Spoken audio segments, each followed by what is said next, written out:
welcome to Retro Reviews, my channel where I review my favorite retro video games of all time, as well as some modern releases I have recently finished. Welcome to Smash Saturday, where we talk about all things Smash related until we get a new Smash game, whether that be Smash Ultimate Deluxe or Smash 6. Today I want to talk about my Smash Ultimate Mount Rushmore, my 4 competitive players that have made the most impact on the scene, or who I think deserve to be in that GOAT status for Smash Ultimate. Now I want to preface this with a couple of honorable mentions.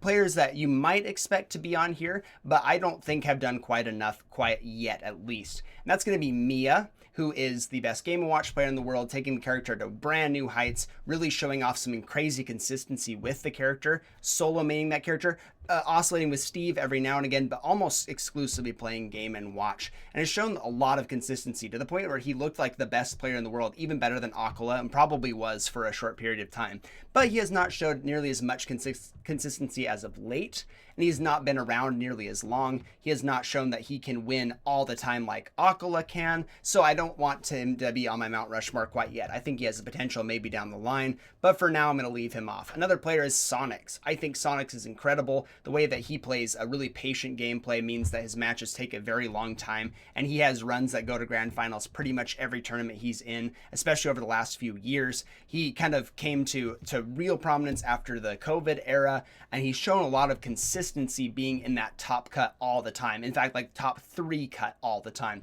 But he has not won nearly as much as these other players I'm going to be talking about, and I don't think he's done nearly as much quite yet. It's one of those things where if he had been winning all those tournaments they got second place at, I would really seriously be considering putting him here. But I think he's on the precipice, but I think these other players eclipse him in a lot of ways. So with that out of the way, those are the 2 players that are my honorable mentions here. Let's move on to the first one, which is going to be very obvious, MKLeo, who was and probably still is the GOAT of Smash Ultimate, the best player of all time, despite falling off for a little bit, making a resurgence, but not really hitting those highs that he used to. He was the most dominant force in Smash Ultimate for several years. And what makes his dominance so amazing is that he did it with so many different characters as well. He started off playing as like Lucina and Ike. He had a Wolf for a little bit, I believe. I don't know if he like really took Wolf super seriously, but he played Lucina and Ike. An Ike, a character that most people fell off hardest after he and like Mars dropped the character, but he showed off some incredible results with the character,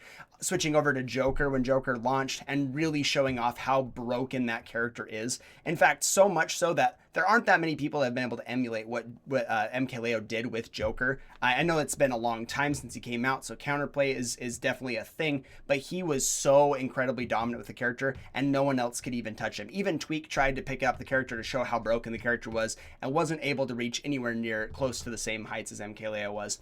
He won so many tournaments in a row. We have the report card that's been memed to death on Smash Twitter, talking about like if MKLeo never dropped Joker, and it's him with first place after first place, like 1 second place sprinkled in there. He was so incredibly dominant to the point that most people just wanted him to lose because he was winning so much. One of those things where it's like, oh man, he's just so good, please let somebody beat him. MKLeo, and the fact that he's still winning tournaments even to this day. He hasn't won something super big as of late, but even like last year he was doing a lot of fantastic things. The fact that he was able to switch off a Joker to a character like Byleth that nobody believed in and won tournaments with the character is really a testament to how fantastic this guy is. Also showed off Corrin randomly when Shattuck wasn't quite winning big tournaments yet, Neo wasn't quite making the top 8 cuts yet.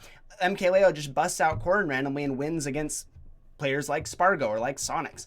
It's amazing how many characters he's done it with and continues to experiment with. And the fact that he's still in that top 8 conversation all the time, like he's in the top 10 smashes of all time conversation, even to this day, just shows his longevity as well. And the fact that he's been able to sustain that for so long is really a testament to the GOAT of Smash Ultimate.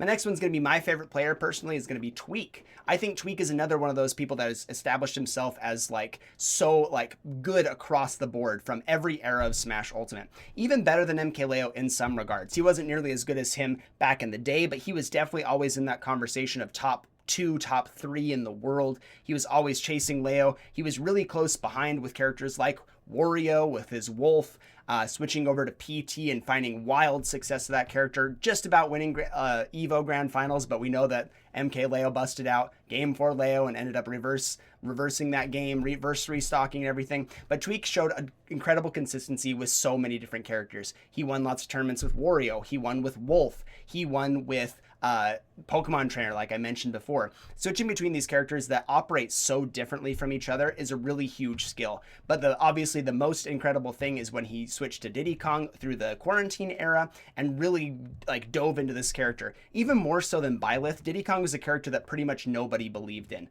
Even the best Diddy Kong players from like Smash 4 were finding it really hard to find success on like the big stage. There were some making some little waves, but nothing crazy. And then Tweak came out. I remember Congo Saga when he debuted the Diddy Kong offline, and MKLeo busted out Mewtwo randomly and just absolutely destroyed him. It did not look like Diddy Kong was the answer. But then Summit 3 came around and Tweak showed everyone why Diddy Kong is broken, in his hands specifically, and he took everyone to the cleaners. After the group stage and the gauntlet stage looked a little bit tough for him, he absolutely decimated that entire bracket. And what's even better is that he's shown consistency with this character that does have several bad matchups. If he randomly runs into a character like Duck Hunt or a Pac-Man or Olimar, he can really struggle with those characters. But because Tweak has played it for so long, especially since Smash 4 and now Smash Ultimate, he's been a pro for such a long time. He has such great matchup experience in those bad matchups that he rarely loses to Olimars anymore. He has a really good time beating Pac-Mans. T has recently taken it back. Like Tweak was beating him for a little bit. It was always back and forth, but then he started to get the upper hand.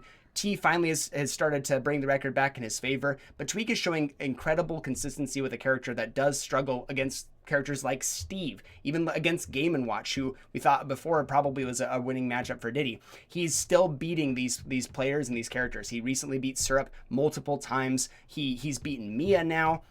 He's taking it to people like Light with Fox, which is a really hard matchup.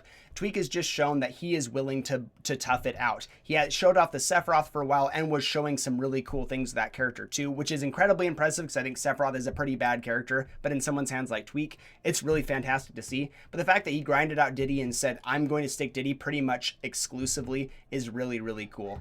I think Tweak is incredible. The fact that he's still in the top 5 conversation all like this far into Ultimate's lifespan, that he's like kind of ebbed and flowed, but smaller dips than someone like MKLeo, and now he's like really close to the top, is just so impressive. And I just love to see that. And again, with multiple characters, it's really cool to see. Number 3 is going to be Aquila. Now, I don't love Steve. I think Steve is a brain dead character, super easy. I think that you can just pick up Steve, put a few hours into him, and go and start running over people at your locals. I don't think he's a hard character to learn or master in any respect. I think some of his combos are maybe a little bit cool. I don't think he's very saucy. I really don't like the character in a lot of respects, but it is incredible to see someone like Aquila just run over the competition with little to no resistance almost every single time. And the fact that he does it so consistently is what puts him up here on the Mount Rushmore for me. Now, there are tons of other Steves that have won big tournaments. You've got Onin, you've got like Jake was playing for a long time, really balling out. You had D-Dog, you have, oh man, what's his name? He doesn't attend a lot of tournaments. Can't remember his name all of a sudden, also plays Pokemon Trainer. There have been lots of great Steve players that put up really fantastic results, and a lot of people will chalk it up to the character being broken, but no one has had the consistency that Aquila has. Winning tournament after tournament in Japan, coming to America, winning all of those here. And what's really cool about Aquila and his success is that a lot of times he'll drop down into loser's bracket kind of early in a bracket. He'll randomly get upset by some player, and then he'll make a long loser's run. Again, long sets, because Steve likes to plank, he likes to mine behind walls. It's really hard to play for a long time like that. But he shows that he is willing to do it, and he's willing to pick the best options at the best time. He doesn't do the craziest tech options. He just is really smart about how he uses his resources and how he puts himself in winning positions. The only players that he really ever loses to nowadays are Sonics and Spargo. He was at a point where Spargo was beating him so handily, he had to bust out an Aegis, had to get really comfortable with that character. Same with Sonics, just to beat them. Tweak has gotten really close to beating him before, but still has not quite gotten there. Aquila just doesn't have many players that really even give him a run for his money. He's so good and so consistent. Even after dropping the losers bracket, he makes long runs and usually wins the tournament. If Akala is there, you can bet that he's going to win. And it's you can't say anything else. He has to be up there in that top 4. And my number 4 is going to go to Spargo, who I think has had one of the roughest trips to like the top of the ladder here. He has been considered number 1 by like just by the player base and everything, by the community, but never reached number 1 in like the rankings. He always has like one tournament where he's just a little bit below Akala usually, or he just has one that he randomly gets in 9th place and then it's impossible. The people that are doing it so consistently, and himself included, that are just doing it a little bit better. And that's been so frustrating to see, I think for him especially, getting all the way up to number 2. But I think right now Spargo is playing like the best player in the world. He looks so dominant in almost everything he's gone to. In fact, in the last several tournaments he's gone to, I think he got first in the first 2, got 2nd place. He just barely won Watch the Throne, again defending his title, even coming from the loser side early on. It's incredible to see his rise. And the fact that he did it with Cloud, another character that admittedly did get buffed, and the buffs were a huge thing for the character, but doing it with a character that no one else really was doing it with, and still to this day don't do it nearly as well as he does. The fact that he does it and sticks it out with the character, he used to switch to Pyramithra a lot. He pretty much exclusively plays Cloud now, and even beating Tweak recently, who has just had his number for a very long time. He's beaten him in the last 2 sets that they've gone up against each other, and he's done it in pretty convincing fashion, at least by the game 5s. Like the last set they had that went to game 5, game 5 was pretty darn convincing. He's showing that he is willing to put in that work with a character that no one else can do at his level and just keep on winning. He definitely was like one of those players that you looked at and thought, oh, he's going to eclipse MKLeo one of these days, and he did. And it just happened to be that at the same time as someone like Akala was rising up. But I think he absolutely deserves to be in that conversation. He has shown incredible consistency. He has been in the top 3 conversation for a very, very, very long time. I think consistency like that deserves to be on the Smash Mount Rushmore. But let me know in the comment section down below what you think. I'm sure there are other players you think should be at least in the conversation, other honorable mentions. But I'd love to know if you think anyone else should be up here instead of one of these players. And let me know who you'd sub out. Thank you so much for watching, and I'll see you in the next one.